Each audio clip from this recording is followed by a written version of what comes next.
We got another one. Pascal Siakam has officially and finally been traded to the Indiana Pacers. God, thank you. I think this is going to be the year where we just get the busiest trade deadline. I'm praying for it, y'all. I am so excited. I was recording my Atlanta Hawks rebuild first episode, and this information came across my phone, so we scrapped that. We are here. We love trades here on PB the Plug. Let's break this down. So the Pacers are getting Pascal Siakam, and they're getting a second-round pick via the New Orleans Pelicans, who came in to help facilitate this trade. The Raptors, on the other hand, are getting 3 first-round picks. 3 first-round picks, Bruce Brown, Jordan Nwora, and Kira Lewis from the New Orleans Pelicans. And I don't know yet. We haven't gotten the details on exactly what the Pelicans are getting out of this.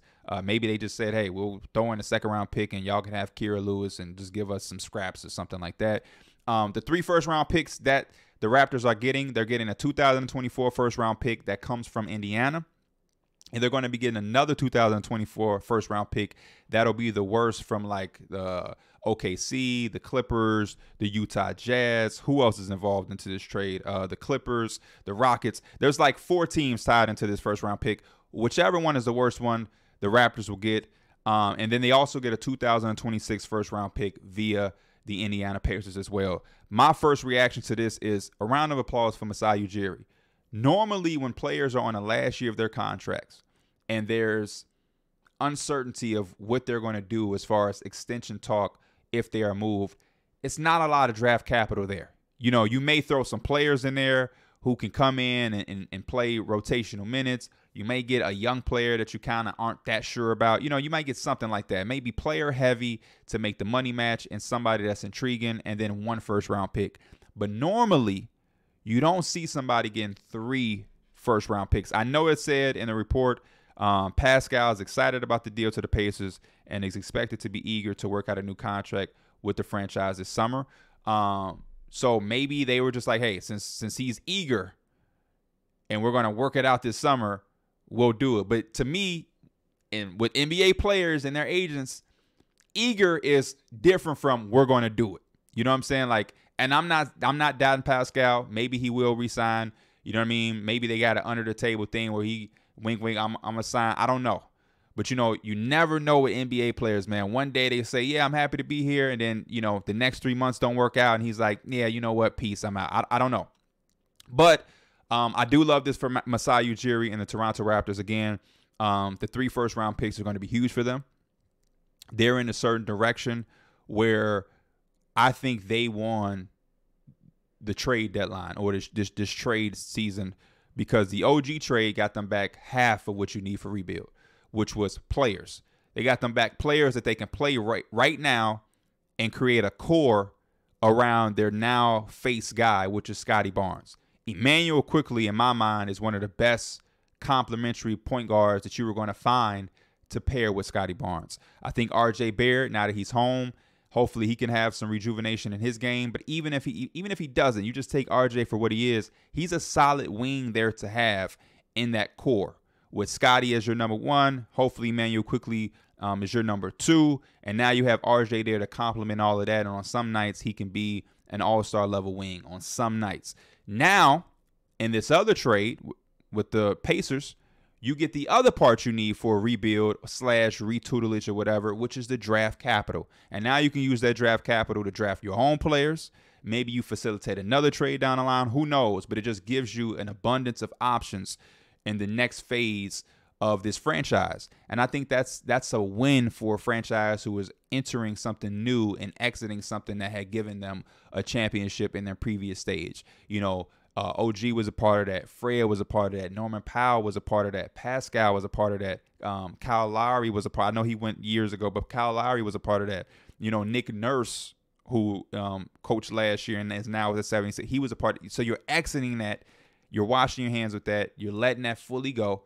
And now you're entering a new era with a new head coach, a new face of the franchise, new pieces that can be a part of a new core, and you have some foundational assets and draft capital that can continue to establish that core. So I, again, applaud Masai Ujiri.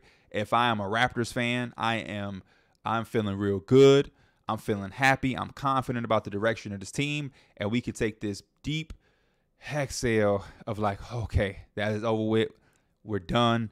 And we don't have to stress about that anymore, whether he's staying, whether he's not. Is he going to walk for free? Are we going to get nothing? Are we going to get pennies on the dollar? No, you got 3 first-round picks. You'll have 2 from the trade in this year's draft, plus your own. I believe they own their own. That's 3 first-round picks they'll have for this year. They just drafted Grady Dick last year. His rookie season has been, a typical rookie season. Haven't seen much on the floor, but there's still some developmental time for him to continue to develop and grow as a player. Who knows what he'll look like in year 2? And that's the next step. It's just drafting and building up that core the same way you did in the last phase. For Indiana, for them to pull off this trade and keep a lot of the stuff that they kept, I got to give a round of applause to them as well. For me, I thought that this was going to go a few different ways. I was never in a million years thinking that they were going to give up 3 first-round picks. That's number one. That was not on my radar at all. Any trade that you ever seen me mock up or talk about on a podcast when this came up, you never heard me talk about 3 first-round picks. That was never something that crossed my mind. What I did think of, though, was maybe Buddy Hield in his contract, a young player like Jarris Walker, and probably somebody else for some filler and a first-round pick. The Indiana Pacers have been high on Jarris Walker, though he has not played a lot this year, and he hasn't played major minutes because, again, this is sometimes how it goes as a rookie. But when he has been in the G League, those numbers have been phenomenal, and apparently they're high on him there and believe that eventually he's going to develop into somebody that's going to be a key factor and contributor to this franchise going forward. And the fact that they didn't have to give him up is major. If you are that high on a talent that you already have and you already drafted, to not be able to give him up in an acquisition or a trade for a player of Pascal's, magnitude is big.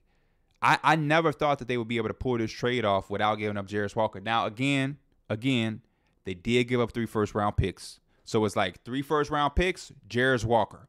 3 first-round picks, Jarris Walker. In their mind, we get Pascal Siakam, we're going to be so good, we're never going to have a chance to draft the Jarris Walker again. You know what I mean? Unless we just have a diamond in the rough fall in our laps, which is possible. The days of drafting in the top 10 for this team, they're over. So we'll give up the 3 first-round picks. We'll keep our top 10 pick from last year, and we're going to keep him because he's special. And we'll just deal with the consequences of y'all having our late first-round picks for the next couple of years. And they have Tyrese Halliburton still, obviously. You have Buddy Hield. You have Aaron Nesmith. You have Benedict Mathurin. You have Miles Turner. You now have Pascal. You have Obi Toppin. You have Jalen Smith. You have TJ McConnell. You have, I'm forgetting people at this point. The only significant person that they gave up really is Bruce Brown. Bruce Brown, and I feel just as confident as they are that they'll be able to replace his production. As much as I love Bruce Brown, as much as I love the swagger and the energy he brought to the Pacers, as much as I love his story from everything that he did, with the Nuggets to then go out and be able to get a bag for himself. This is somebody that the production can be replaced on the Pacers. There's no doubt in my mind that the production can be replaced. And as I'm even looking online, like the depth that they're showing is crazy. If you look around, like, bro, Tyrese Halliburton, Pascal Siakam, Miles Turner, Buddy Hield, TJ, Isaiah Jackson.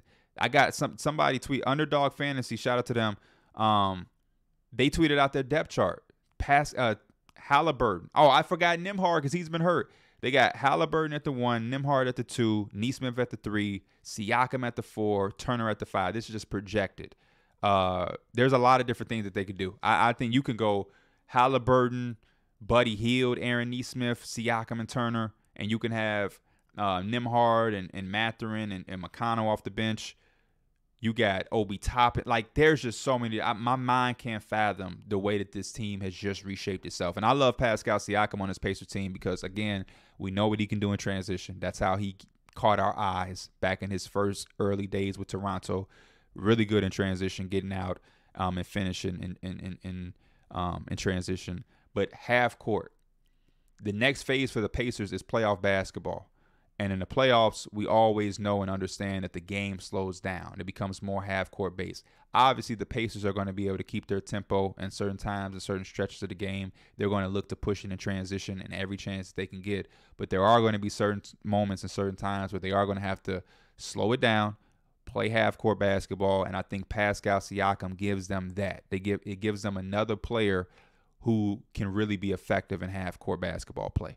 And to be able to keep a floor spacer like Buddy Hield, now when you have Pascal diving and doing his spin move shit, Miles Turner can space the floor for him. Buddy Hield is spacing the floor for him. Tyrese Halliburton is spacing the floor. You got guys who can just move out of the way, open it up, and Pascal can do his thing. And this may be a better situation for Pascal because when you look at Toronto, he didn't necessarily have that these last couple of years versus what he'll be seeing now with Indiana. You know what I mean? You're talking about Scotty Barnes, who was shooting the ball amazing this year, but over the last couple of years, he wasn't known as a shooter to space the floor. You had Jakob Poeltl down there in the paint. He doesn't space the floor like Miles Turner. It's congested, and Pascal was still able to do his thing. So now I can only imagine and fathom the production and the ability Pascal will be able to have in a half-court offense when you have four of the guys around him that create legitimate space. Buddy Hield is a legitimate floor spacer. He's one of the best in the game as far as catch and shoot, being a sniper, even a movement shooter. Tyrese Halliburton, that's a 40% three-point shooter. That is a guy who is going to knock him down off the catch, off the dribble, pick and roll, whatever. Miles Turner is one of the best floor spacing bigs that we have in the game. He's been known for that his entire career. Obi Toppin can catch and shoot and make shots out of the corner. Aaron Nesmith can do that out of the corner.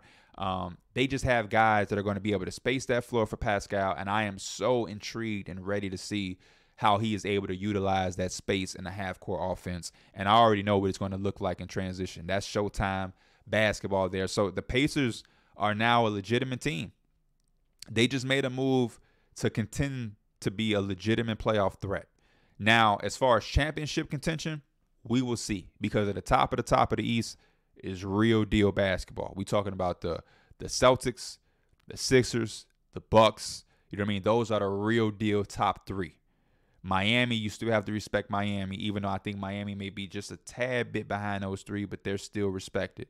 Now, I think the Pacers are in the conversation with the Cavaliers, who have been hot since they've lost Evan Mobley and Darius Garland. I think they're in a conversation with my Knicks. You know what I mean? Like, they've still been in those conversations, but I think this move solidifies them as like, yo, they're in that group. You have that top three, then that very next group, that group B, that group 2, the Pacers, to me, are legitimately in that conversation. I don't know who I'm taking in the Miami Heat Pacers series. The only thing that they have that experience, they have that grittiness, and they have the coaching expertise. Rick Carlisle is not no slack of a coach himself. This is one of the top head coaches in the NBA as well.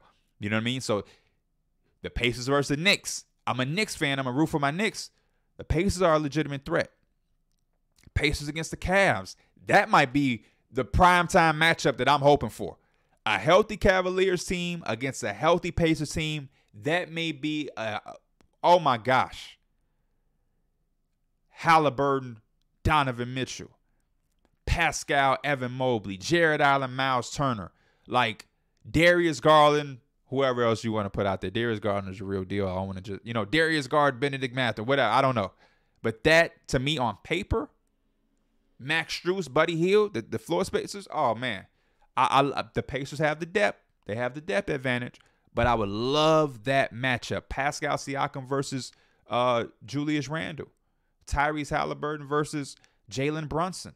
Like, we are very I don't know if people understand when you really start to sit back and think of the matchups when it comes playoff time, which is not that far away. It may feel like that. We're months away from that. But it's going to come very fast, especially after this All-Star break that's coming up. The trade deadline, All-Star, and then boom. We're in the second half of the season getting to it. These are the type of moves, and I'm hoping we get more. I'm hoping we get more moves because these are the moves that make that parity and those gaps close a lot smaller, and these matchups are going to be a lot more potent, man. Like, we can really get some prime time historical rivalry creating matchups, in my opinion. And it stems from these type of moves. The Knicks went out and got OG. They did their thing, and now they made a move in the East that kind of shocks them up. The Pacers come and make a move. The Magic might have a move in their back pocket with Markelle and Wendell being expendable. You know what I mean? The 76ers can make a move. There's just so much that could happen. The Heat are always somebody that you have to look for to make a move. The Eastern Conference is shaping up to look really, really nice. We talk about the Western Conference all the time, but these moves are incredible. And I think this is a win-win trade. I really, really do. I think this is, again, one of those trades where both sides walk away getting exactly what they need for what they're trying to do. The Pacers are trying to not only make the playoffs, but be real factors and exceed their expectations and kind of speed up the foreseeable future of their rebuild. They're past the rebuild phase now. Acquiring Pascal Siakam and pairing him with Tyrese Halliburton. We talked on the podcast yesterday. The Pacers were one of the only few teams that didn't have like the two-headed all-star duo. The 76ers have Embiid and Tyrese Halliburton. The Bucks have Giannis and Dame. The Celtics, you know the Celtics got like 4 of those guys. The Miami Heat have Jimmy and Bam. The Knicks have Brunson and Randall. You know what I mean? The Pacers, they only had Halliburton. Now they have Halliburton and Pascal. The Cavs have Garland and Donovan Mitchell, or Donovan Mitchell and Evan Mobley, however you want to slice it up. And then the young Orlando Magic, who are hungry, they got Paolo and Franz. They ain't at the level of some of those guys yet, but we all see that the writing is on the wall for them to get there. They're going to be there. This is brilliant. I need something else to happen. I need DeJounte to get traded. I need the Brooklyn Nets to say, hey, F it. Mikal Bridges is on the market. If Pascal on the last, if his deal is getting 3 picks, somebody out there willing to give us 5. This trade has got me turned up, y'all. All of my Indiana Pacers fans, I'm so happy for y'all. All of my Raptor fans out there, I'm happy for y'all. Again, I can't stress it enough. This is a win for the Raptors. Never in a million years did I think y'all be walking away from a deal with 3 first-round picks, 2 of them coming in this year with your own. That's 3 first-round picks, dog. 3 in a draft class that has a lot of complementary pieces that seem to be able to come in and complement that face of the franchise guy. And if y'all think Scotty is that guy, this is the draft to have a few of those picks to come in and really try to get that core situated and intact. Scotty, quickly, RJ, and then you have a bunch of draft pieces to see if you can continue to add on that. And with the draft history of the Toronto Raptors, I think it's safe to say somebody is going to hit. Y'all going to hit on something. So win-win trade, another win-win for Masai Ujiri. When things was looking real murky for the Toronto Raptors, he came out and he answered the call. He got the job done. And hopefully I'll be making another video soon about another trade with both sides walking away looking like winners. As always, I appreciate y'all. I am Pee Wee the Plug. This is the Pee Wee the Plug channel. I'll see y'all next time. I'm out. Peace.